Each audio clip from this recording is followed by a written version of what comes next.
The sharp blare of the alarm clock pierced the quiet of a chilly Chicago morning, pulling Catherine Taylor from a restless sleep. She squinted at the glowing digits, 6:45 a.m., and let out a soft groan. Winter sunlight filtered through the curtains of her cozy suburban home, casting a golden glow on the bedside table. There, next to a stack of medical journals, lay a bundle of colorful tickets and a handwritten note. Emma's 10th birthday, Puppet Theater, Saturday. A smile tugged at Catherine's lips, but it faded as her gaze lingered on the note. Her mother, Ellen, was coming tonight, and with her, the inevitable storm of criticism. At 38, Catherine was a dedicated nurse at Mercy Hospital, her dark hair often pulled into a practical bun, her hazel eyes sharp with the focus of someone who thrived in emergencies. She loved her job, the way it let her make a tangible difference in people's lives. But to Ellen, 62, Catherine's career was a disappointment, a far cry from the ambitious path of her younger sister, Lisa,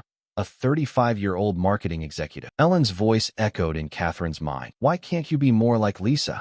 She's going places. The words stung, even after years of hearing them. Catherine slipped out of bed, careful not to wake her husband, Jake, a 40-year-old civil engineer who was still snoring softly. In their 14 years of marriage, his steady presence had been her anchor, though he often stayed quiet during Ellen's visits, wary of her sharp tongue. As Catherine padded to the kitchen, the wooden floor cold beneath her feet, she heard the patter of small footsteps.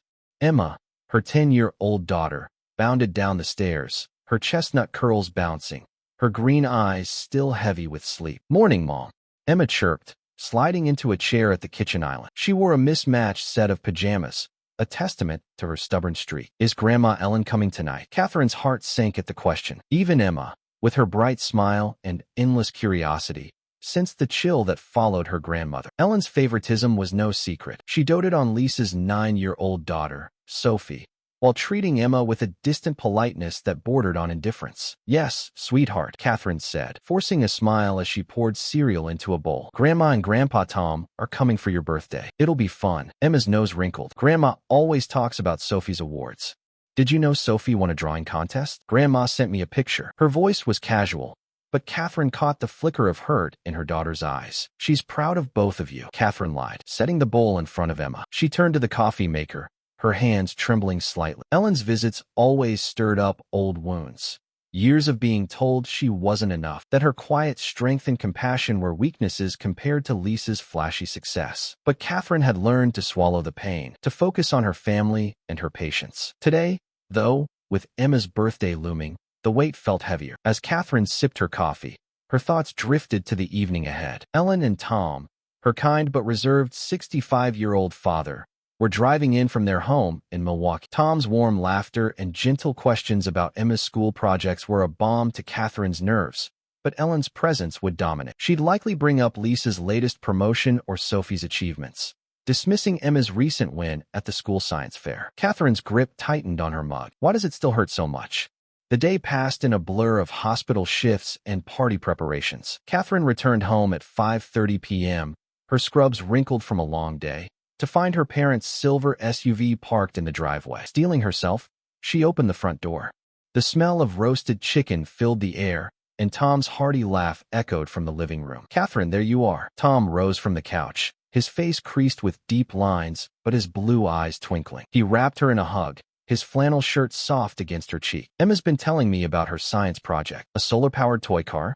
That's impressive." "Thanks, Dad," Catherine said, her tension easing. She glanced at Ellen, who stood by the window, her silver hair perfectly styled, her lips pursed in a thin line. "You're late," Ellen said, her voice clipped. "We've been here for nearly an hour." Catherine's stomach twisted. "I'm sorry, Mom. There was a patient who needed me." She braced for the inevitable jab. Ellen sighed, adjusting her scarf. "Lisa's always on time, even with her busy schedule. Did you know she's up for a director position? Sophie's thriving, too. First place in her art contest last week." Catherine forced a nod, her throat tight. "That's great for Lisa." She turned to Emma, who was curled up on the couch, clutching a book. Why don't you tell Grandma about your science fair?" Emma hesitated, then mumbled, "I got second place. My car went the farthest." Ellen barely glanced at her. "Second place is nice, dear. Now, Catherine, is dinner ready?" The drive was exhausting. The rest of the evening unfolded predictably. At the dinner table, Emma sat next to Tom, eagerly sharing stories about school, while Ellen picked at her food and checked her phone. "This is from Lisa," Ellen announced, holding up a photo of Sophie's winning artwork. Such talent for a 9-year-old. Catherine's fork paused midair. Emma's project was a big deal, too, Mom. The judges said her design was innovative. Ellen raised an eyebrow. Innovative? Well, I suppose it's a start. Her tone was dismissive, and Emma's shoulders slumped. Jake, sensing the tension, changed the subject. So, Tom, how's the garden coming along? But Catherine's mind was elsewhere, replaying years of Ellen's comparisons, her subtle digs that always left her feeling small. As she cleared the plates, a quiet resolve began to form. This is Emma's weekend. I won't let Mom ruin it. Later, as Catherine tucked Emma into bed, her daughter whispered, "Does Grandma love Sophie more than me?" The question hit like a punch, igniting a spark of defiance in Catherine. She kissed Emma's forehead and said, "Grandma's complicated, but you are loved, and you're enough." Alone in the kitchen, Catherine stared at the tickets for tomorrow's party, her heart pounding. She didn't know it yet, but the seeds of a battle for justice against her mother's toxic influence had been planted. The morning of Emma's 10th birthday buzzed with anticipation in the Taylor household. The Chicago sun streamed through the kitchen windows, illuminating streamers and balloons pinned across the living room. Catherine, her dark hair tied back, was arranging a tray of cupcakes, her nurse's instincts keeping her calm despite the chaos. At 38, she was used to juggling her hospital shifts and family life. But today, the weight of her mother Ellen's presence loomed larger than ever. The memory of Emma's whispered question last night, "Does Grandma love Sophie more than me?" still gnawed at her. Jake, her husband, was outside setting up a bounce house, his flannel shirt rolled up as he wrestled with the inflatable. Emma, dressed in a sparkly purple dress, darted between the kitchen and living room, her green eyes bright with excitement. "Mom, when's the puppet show starting?" she called, clutching a party hat. "Soon, sweetheart," Catherine replied, forcing a smile. "Grandma and Grandpa will be here any minute." Her stomach tightened at the thought of Ellen, whose critical gaze could sour even the happiest moments. Tom, her father, was a comfort, but Ellen's sharp tongue always stole the spotlight. The doorbell rang at 10 a.m., and Catherine opened it to find Ellen and Tom on the porch, a large gift box in Ellen's hands. Ellen, 62, wore a tailored coat, her silver hair immaculate, her expression a mix of pride and impatience. Tom, 65, offered a warm smile, his blue eyes crinkling as he hugged Catherine. "Happy birthday to our Emma," he said, ruffling Emma's curls as she ran to greet them. "This is for you, Emma," Ellen announced, thrusting the box forward. "A very special gift." Her voice carried a note of triumph, as if the present was a testament to her superior taste. Catherine's unease grew. Ellen's gifts often came with strings attached, like the time she gave Catherine a self-improvement book for her 30th birthday. Emma tore open the box, revealing a plush owl, its feathers a soft gray, its glass eyes glinting in the light. At first glance, it was charming, but something about its stare felt off, almost lifelike. "It's a limited edition piece," Ellen said, her chest puffing out. "I found it at an antique shop in Milwaukee. One of a kind." Emma's smile faltered. She reached for the owl, then pulled back, her small hands trembling. "It's creepy," she whispered, stepping behind Catherine. "I don't want it." Ellen's face darkened, her lips thinning. "Creepy? Emma, this is an expensive gift. Show some gratitude." Her voice was sharp, cutting through the festive air like a knife. Catherine's heart raced. She'd seen her mother's anger before, but this felt different, almost desperate. "Mom, she's just a kid," Catherine said, placing a protective hand on Emma's shoulder. "She doesn't have to like it." Ellen's eyes narrowed. Lisa's daughter would have loved. Sophie appreciates fine things. The comparison stung, as always, but Catherine noticed something else.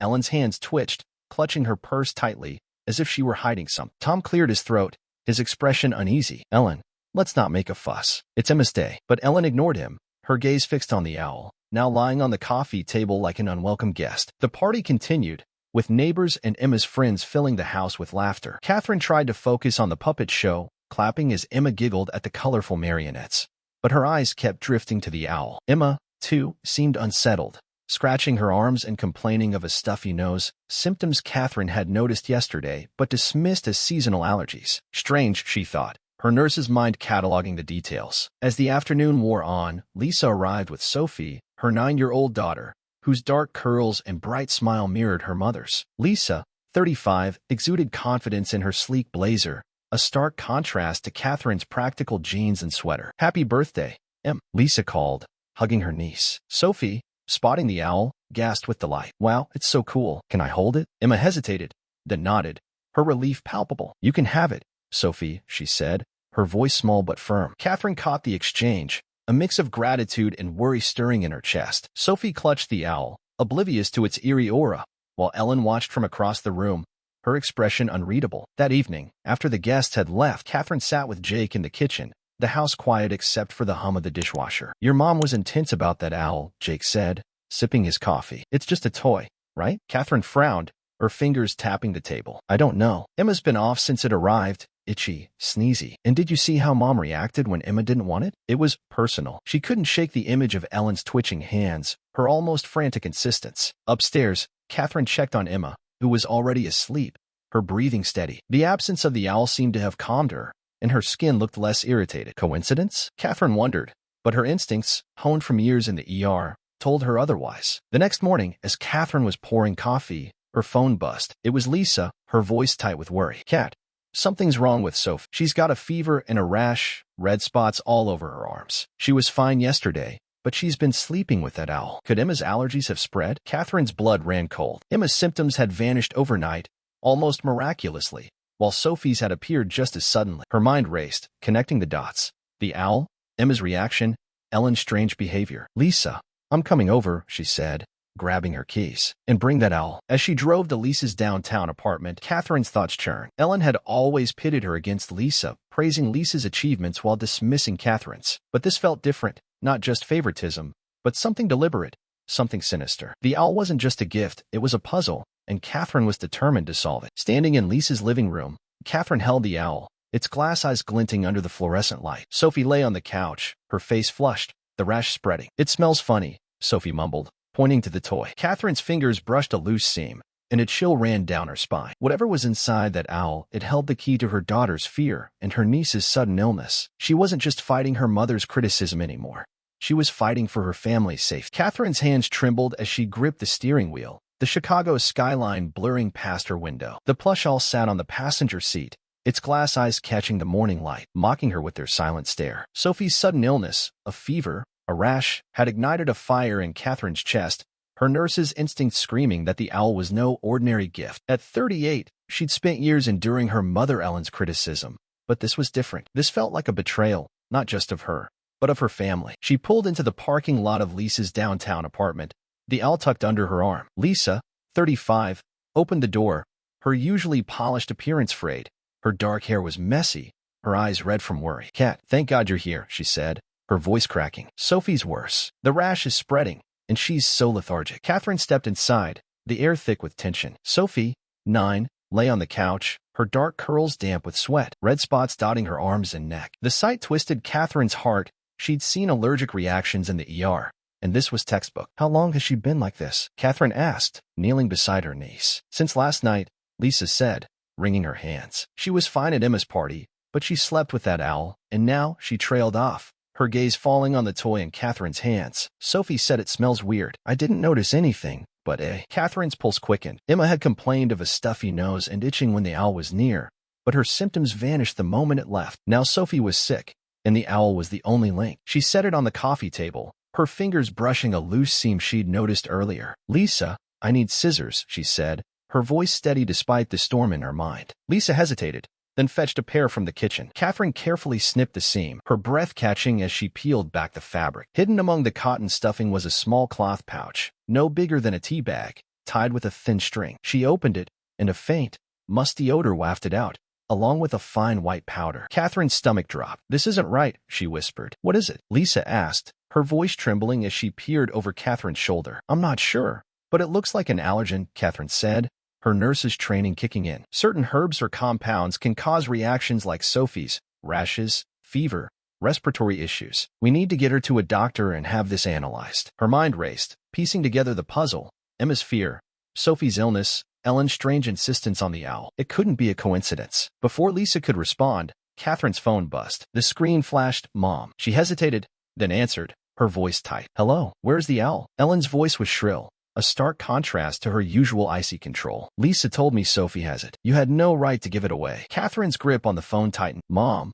why does it matter so much? It's just a toy. But even as she spoke, she knew it wasn't. The pouch in her hand was proof of something darker. Ellen's tone shifted, low and urgent. You don't understand, Catherine. That owl was for Emma. It was special. The word hung in the air, heavy with implication. Special how? Catherine pressed, her heart pounding. Lisa, listening, leaned closer, her eyes wide with fear. There was a long pause, then Ellen spoke, her voice cold and calculated. You've always been weak, Catherine. No ambition, No drive. I wanted Emma to be stronger, to face challenges. That owl was meant to toughen her up. Catherine froze, the words slicing through her. Toughen her up? By making her sick. Her voice rose, trembling with fury. Are you saying you put something in that owl to hurt my daughter? Not hurt. Ellen snapped. Test. A little discomfort builds character. You wouldn't understand. You've always been soft, like your father. Lisa was different. But she trailed off, as if realizing she'd said too much. Lisa gasped, covering her mouth. Catherine's vision blurred with rage and disbelief. Her mother, her own mother, had deliberately tampered with a gift for Emma, knowing it would cause harm. The room spun, years of Ellen's manipulations crashing into focus. The constant comparisons, the pitting of Catherine against Lisa, the subtle ways she'd sown discord. But this crossed a line. Mom, what's in the pouch? Catherine demanded, her voice shaking but firm. Tell me now. Ellen's breath hitched. Then she laughed, a brittle, defensive sound. You're blowing this out of proportion. It's just a harmless mix, some herbs to build resilience. You can't prove anything. Catherine's blood ran cold. Ellen's denial only confirmed her guilt. She glanced at Sophie, whose shallow breathing underscored the urgency. We're taking Sophie to the hospital, she said, her tone icy, and we're having this powder tested. If you've done what I think, you're in serious trouble. You wouldn't dare, Ellen hissed. You're too weak to stand up to me. Watch me, Catherine said, and hung up. Her hand shook, but a fire burned in her chest, a resolve she hadn't felt in years. She turned to Lisa, who was staring at the owl, tears streaming down her face. She did this on purpose, Lisa whispered. She wanted to hurt Emma, and now Sophie. Her voice broke, and she sank onto the couch, clutching Sophie's hand. Catherine knelt beside her, her own eyes stinging. We'll fix this, Lisa. Together. For the first time, she saw her sister not as a rival, but as a victim of the same toxic control. Ellen had manipulated them both, but this was where it ended. They bundled Sophie into Lisa's car, the owl and its pouch sealed in a plastic bag. At the hospital, Catherine's colleagues sprang into action, stabilizing Sophie with antihistamines and fluids. A lab tech took the powder for analysis, promising results within hours. As Catherine watched Sophie's condition stabilize, her thoughts turned to Ellen. Her mother's words echoed, a little discomfort builds character. The callousness chilled her, but it also fueled her determination. Back in the waiting room, Catherine clutched the plastic bag, the pouch inside a silent accusation. Lisa sat beside her, their hands clasped, a fragile but growing bond. Catherine's phone buzzed again, Ellen's name flashing. She ignored it, her jaw set. The truth was out, and it was uglier than she'd imagined. Ellen hadn't just favored Lisa. She'd orchestrated harm to toughen Emma, and now Sophie was paying the price. Catherine wasn't just a disappointed daughter anymore. She was a mother fighting for justice, and she'd see it through, no matter the cost. The hospital waiting room buzzed with quiet urgency, the antiseptic smell mingling with Catherine's rising anxiety. She sat beside Lisa, their hands clasped tightly, a newfound solidarity anchoring them against the storm of their mother's betrayal. Sophie, stabilized but still weak, rested in a nearby room, her rash fading under the care of Catherine's colleagues at Mercy Hospital. The cloth pouch from the owl, now sealed in an evidence bag, sat on the table before them, its white powder a silent testament to Ellen's chilling intentions. At 38, Catherine had faced countless emergencies as a nurse, but none had shaken her like this. Her own mother had tried to harm her daughter, Emma, and now her niece, Sophie, was suffering. Lisa, 35, wiped her tear-streaked face, her usual confidence replaced by raw vulnerability. How could she do this? She whispered, her voice trembling. All those years, I thought I was the favorite, but she was just using me to hurt you. Catherine squeezed her sister's hand, her hazel eyes steady despite the ache in her chest. She used us both, Lisa, pitting us against each other, making us compete. It was all part of her control. The realization was a knife cutting through years of resentment. Ellen, 62, had orchestrated their rivalry, praising Lisa's achievements while dismissing Catherine's, all to feed her twisted vision of strength. But this, tampering with a gift to cause allergic reactions, was a line Catherine never imagined her mother would cross. Her phone buzzed again, Ellen's name flashing. Catherine ignored it, her resolve hardened. The lab results were due any minute, and she'd already briefed the hospital's head of toxicology, a friend who promised to expedite the analysis.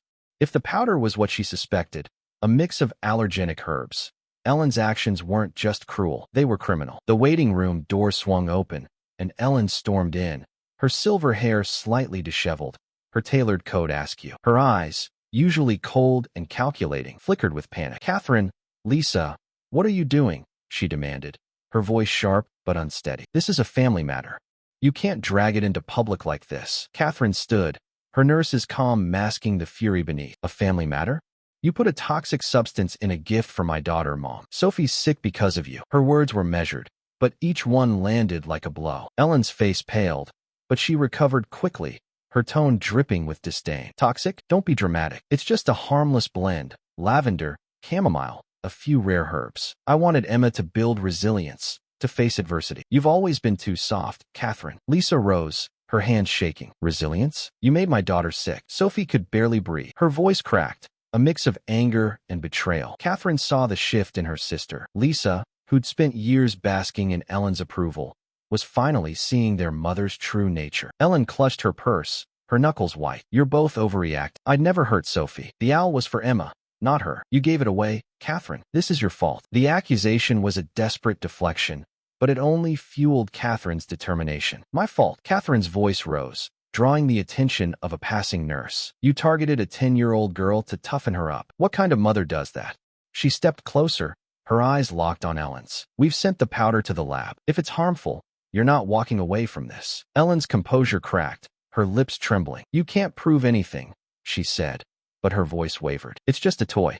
You're blowing this out of proportion to spite me. At that moment, the toxicology head, Dr. Patel, approached, a clipboard in hand. Catherine, we have preliminary results, he said, his tone professional but grave. The powder contains ground ragweed and other allergenic compounds, likely mixed with a binding agent. It's not lethal, but it's designed to trigger severe allergic reactions, rashes, respiratory distress, fever. Long-term exposure could worsen symptoms. Catherine's heart sank, even as her suspicions were confirmed. Lisa gasped, covering her mouth. Ellen froze, her eyes darting to the exit. That can't be right, she stammered. I didn't know. Didn't know? Catherine cut her off, her voice low and fierce. You admitted it was meant to test Emma. You knew exactly what you were doing. She turned to Dr. Patel. Can you provide a report for the police? Already prepared, he said, handing her a sealed envelope. I've notified hospital security as a precaution. Ellen's panic erupted. Police? You're turning your own mother into a criminal? After everything I've done for you. She lunged for the evidence bag, but Catherine snatched it away, her reflexes sharp from years in the ER. Everything you've done, Catherine said, her voice trembling with years of suppressed pain. You belittled me, manipulated Lisa, and now you've hurt our children. This ends now. She nodded to a security guard approaching, her decision made. Lisa stepped forward, her face wet with tears, but her voice firm. I'm with Catherine. Sophie's my daughter, and you crossed a line. We're reporting this. The words were a seismic shift. Lisa, who'd spent her life seeking Ellen's approval, was breaking free. Ellen's shoulders slumped, her defiance crumbling. You're betraying me, she whispered, but the fight had gone out of her. The guard escorted her to a private room to wait for the police, her protests fading into a hollow murmur. Catherine and Lisa returned to Sophie's bedside, where the girl was sleeping, her breathing easier. Catherine's mind churned, replaying Ellen's words. You've always been soft. But softness wasn't weakness. It was the strength to protect her family, to choose justice over revenge. She thought of Tom, her father, who'd been silent under Ellen's control for years. He'd need to know,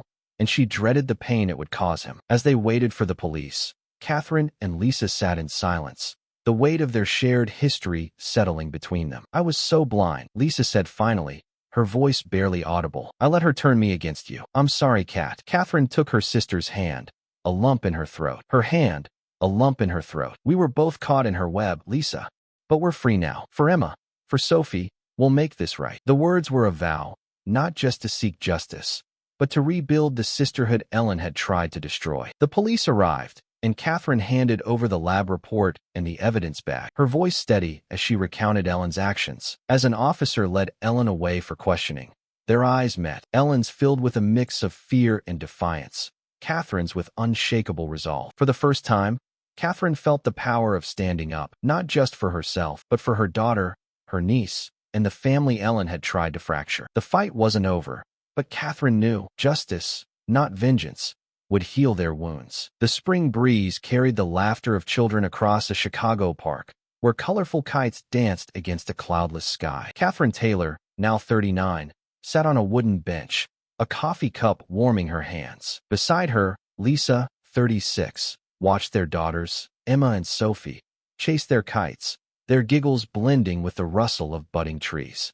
A year had passed since the harrowing discovery of Ellen's betrayal, and though the scars remained, the sisters had found a new strength, not in competition, but but in unity. The plush owl, once a symbol of malice, was long gone, its toxic secret exposed, and with it, the truth about their mother's twisted love. Catherine's hazel eyes followed Emma, now 11, her chestnut curls bouncing as she tugged her kite higher. The memory of her daughter's fear, her trembling voice saying, "It's creepy," still lingered, but Emma's resilience shone brighter. Sophie, 10, ran beside her, her dark curls gleaming, her cheeks flushed with health. The rash and fever that had gripped her a year ago were gone, a distant nightmare replaced by the joy of cousinly camaraderie. Catherine's heart swelled. She'd fought for this moment, not with anger, but with the steady hand of justice. The trial had ended 3 months earlier. Ellen, 63, faced charges of intentional harm for embedding allergenic powder in the owl, a test to toughen Emma that instead endangered Sophie. The court,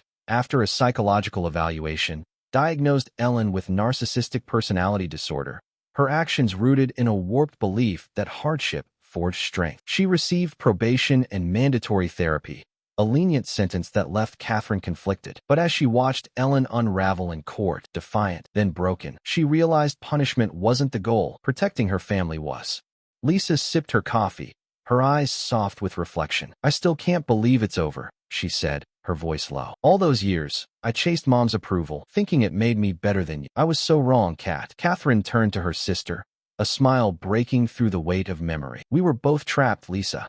She made us rivals, but look at us now." She gestured to the girls, who were now sprawled on the grass, laughing over a tangled kite string. "We're building something she never could, a real family." The sisters had started therapy together, peeling back layers of childhood wounds inflicted by Ellen's manipulations. The sessions were painful, exposing how Ellen had pitted them against each other, praising Lisa's ambition while calling Catherine soft, fostering jealousy to keep them divided. But the truth had set them free. They learned to see each other's strengths. Lisa admired Catherine's compassion, honed in the ER. Catherine envied Lisa's boldness, now channeled into supporting her sister rather than competing. Tom, their 66-year-old father, had been a quiet casualty of Ellen's control. Shocked by her actions, he'd filed for divorce, unable to reconcile the woman he'd loved with the one who'd harmed their grandchildren. He'd moved to a small apartment in Chicago, closer to his daughters, and was rediscovering his warmth. Last weekend, he'd taken Emma and Sophie fishing, his laughter mingling with theirs as they reeled in their first catch. "Dad's becoming the grandpa they deserve," Catherine said, her voice soft. Free from her shadow, Lisa nodded, her eyes glistening. "He was a victim, too. We all were." She paused, then added, "Therapy's helping me see it. Mom's love was never love. It was control." Catherine thought of Ellen, now isolated in a treatment facility. During the trial, she'd remained unrepentant, insisting she'd only wanted strong children. Her final words in court, "No one understands me," echoed in Catherine's mind, not with pity, but with clarity. Ellen had severed her own family ties, choosing manipulation over connection. Her solitude was her consequence, a stark contrast to the warmth Catherine now shared with Lisa and their daughters. The park hummed with life, families picnicking, dogs chasing frisbees, but Catherine's focus was on Emma and Sophie, who ran toward them, breathless with excitement. "Mom, Annie, Lisa," Emma called, her green eyes sparkling. "Can we eat now?"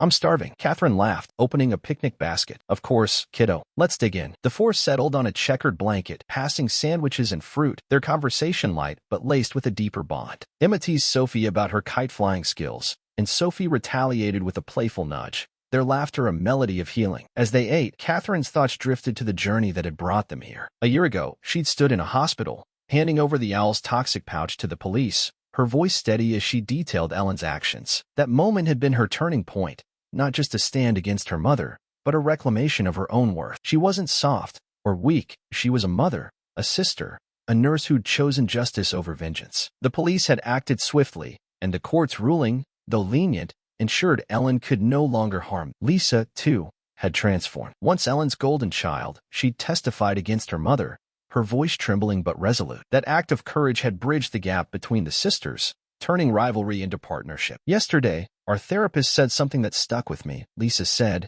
brushing crumbs from her jeans. "She said Mom's control was like a kite string, keeping us tethered. We had to cut it to fly." Catherine nodded, watching a kite soar above the park. "And we did. For them." She looked at Emma and Sophie, who were now braiding daisies into each other's hair. "They'll grow up as sisters, not competitors." The sun dipped lower, casting a golden glow over the park. Catherine felt a peace she hadn't known in years, rooted not in blood, but in the choice to care for one another. Ellen's actions had nearly torn them apart, but they'd rebuilt something stronger, a family defined by love, not control. As the girls ran back to their kites, Catherine and Lisa stood, launching a new one into the sky. The kite climbed, free and vibrant, a symbol of their hard-won freedom. Catherine's heart lifted with it, knowing they'd faced injustice and emerged whole. Miles away, Ellen stared out her facility window, alone with her unyielding pride. But here, in the park, Catherine's family soared, bound by a truth Ellen could never grasp. Love, not hardship, makes us strong.